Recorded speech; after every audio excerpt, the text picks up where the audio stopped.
Okay, go.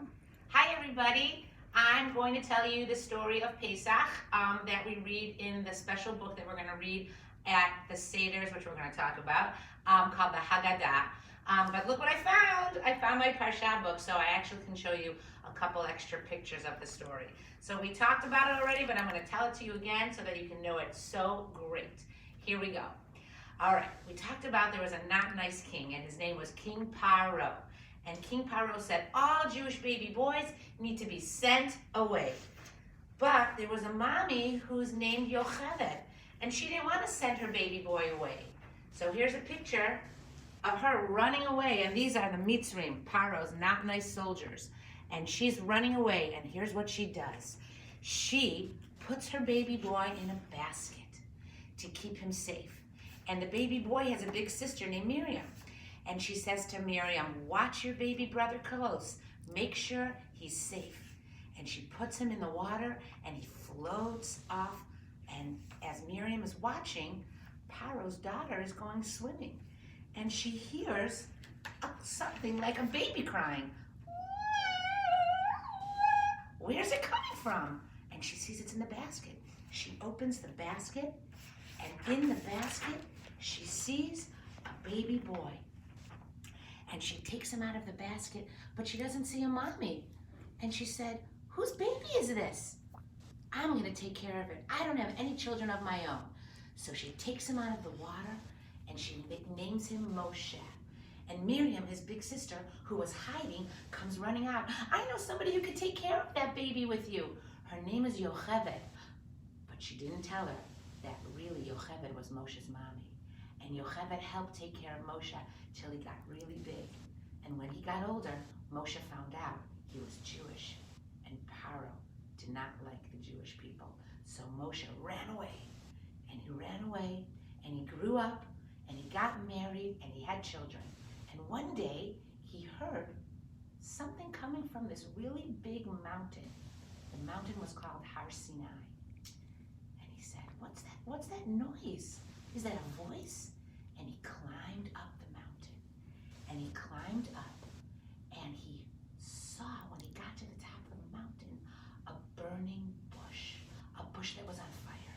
And out of the bush, he heard a voice, Moshe. Oh my gosh, it was Hashem's voice. Moshe, go save the Jewish people from Paro. Let them go. Tell him he's got to let them go out of Mitzrayim. He was making them slaves. Slaves were people who were working really hard and building buildings with bricks on their back. And Paro was so mean to them. Moshe, go to Paro and tell him to let them out of Mitzrayim. Moshe said, by myself? I can't do that. Hashem said, here is a magic stick. It's special. It has my powers. And take your brother Aharon with you. So Moshe said, okay. And he went to Paro. And he said, Paro, let the Jewish people go. And Paro said, who are you? I'm not going to let them go.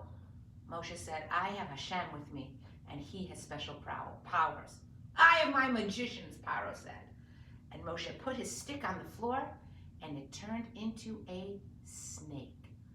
Paro started laughing. My magicians can do that. And there, his magicians put the stick on the floor, and it turned into a snake. And Moshe put his stick on the floor, and Moshe's snake ate all of Paro's snakes. Paro got so nervous. Okay, Moshe, okay, I'll let the Jewish people go. Moshe said, I'll be back tomorrow. Moshe came back the next day, and he said, okay, Paro, I'm here to pick up the Jewish people. And Paro started laughing. I'm not going to let them go. I need them here. Moshe took his stick and put it over the water, and Hashem turned the water into blood. Paro was drinking water. Blood? And he was taking a bath, and there was blood in the bath. Oh, Moshe, stop. Okay, I'll let the Jewish people go. Moshe said, you promise? He said, yes. And he put a stick over the water, and Hashem turned the blood back into water. The next day, Moshe said, okay, I'm here to pick up the Jewish people. Ribbit. Because Paro said no. And Moshe and Hashem brought frogs everywhere. One morning, Paro awoke in his bed. There were frogs on his head and frogs on his bed. Frogs on his toes and frogs on his nose. Frogs here, frogs there. Frogs were jumping everywhere. Moshe said, Paro, let the Jewish people go. Paro said, okay, I promise, take the frogs away. And Moshe did with Hashem. The next day, Moshe came back and said, oh, listen, King Paro. Oh, listen, please let my people go. They worked so hard all day. They want to go away. King Paro, what do you say? No, I will not let them go. No, I will not let them go. So Moshe and Hashem brought little bugs everywhere, crawling everywhere. And still Paro said no. Wild animals, roar! And still Paro said no. Did it happen to the Jewish people? No. Only to the mitzrayim. Does it happen now? No.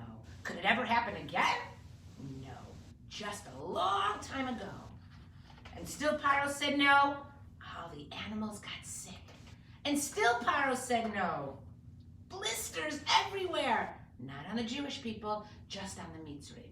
And to all the animals in Mitzrayim, because they were helping to be mean to the Jewish people. And still Paro said no. Big pieces of ice with fire inside came down.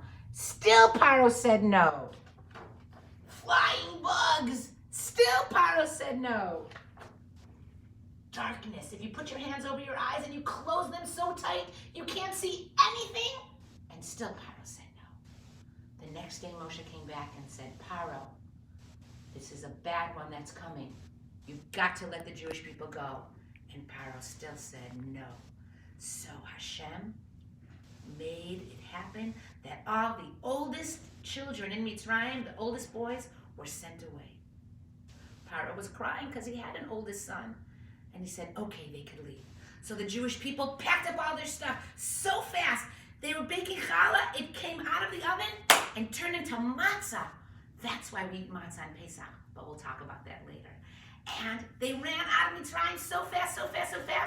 Traveling, but they had to stop. Because there was a big sea, a big ocean in front of them called the Yam Suf. And they started crying, Moshe, how are we going to get through? Moshe put his stick over the Yam Suf and it split open. Hashem did it. Water on this side, and a big sidewalk to walk through. But they were afraid to go through. There was a man named Nachshon ben Aminadab, very brave. He walked through first, and everybody came through. Walking, and they were almost to the other side when they heard